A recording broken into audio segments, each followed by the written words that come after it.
Hi, I would like to demystify and give some suggestions for Chaturanga. Chaturanga is a pretty challenging pose, I think especially for women. Upper body strength, strength on the back, strength in the core, strength in the arms. And I believe that for men it's a little easier, but that's not important. What's important is that I give you some tools that I've learned how to help create the shape. So my feeling is that once your body understands the shape of a pose, and very often using props is very helpful because your body will remember. It doesn't mean that immediately your body is going to, pop out that pose perfectly without the blocks. But my way of looking at that, the props are it's like a GPS. It kind of sends you in the right direction.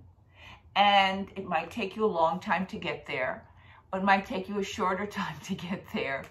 But it's about the accuracy of how you position your body also to prevent injuries. Okay, so Chaturanga is, you usually start in a plank pose. So I'm going to show you how I set up my blocks. I'll show you from the front, and then I'll show you from the side. So one block, the blocks are going to be at medium height like this. And one block is going to be right on my pelvis, right? Just above the pubic bone.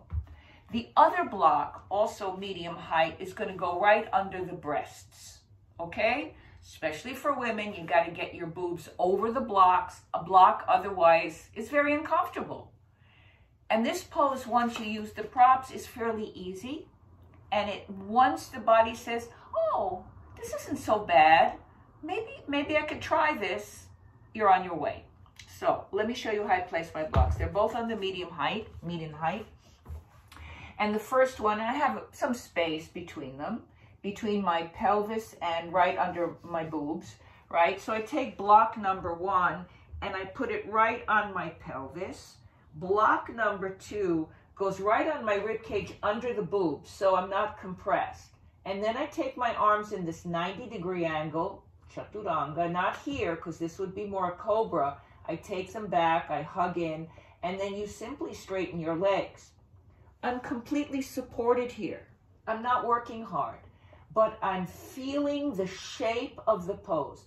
I'm pulling my hands back, I'm extending my torso forward, rolling the shoulder blades back a little bit, and using the legs, really sharpening the legs. You can stay here as long as you want to because it's easy, okay? And then I take my knees down, I take my hands a little forward, and then I come back up again. Let's say I want to try one block. So I would take the block under the breasts away and put the block under the pelvic bowl until you're right and comfortable. Okay, so you want to go down. You say, I'm going to stay upright. I'm going to roll my shoulders back. I'm going to squeeze in. I'm going to lengthen my spine. I'm going to look forward. You take a few breaths here. Take your knees down. And you're on your hands and knees again, okay? Another way of doing it I find useful is taking one block and putting it in between your legs like that, because this is going to help you use your core muscles a little bit more. And then you can practice a half Chaturanga, also a good way to start. I squeeze the block. I'm not in a cow and I'm not in a cat. I try to be fairly neutral here. And then you come forward and you bend your elbows as if the block was there and you straighten. So it's like mini push-ups that you do to build up strength and get the feeling of the pose. So those are only a few. I have a few others that you can start with. You can start with one block. You can start with 2 blocks until your body says, I'm kind of getting this. I want to feel my legs. I want to feel my arms. I also want to feel my core so I'm not collapsing. So I wish you luck. And let me know if it's working out for you. Because since these videos are for you, let me know if you want more, if you want less, and if you want different. Have Have a good one.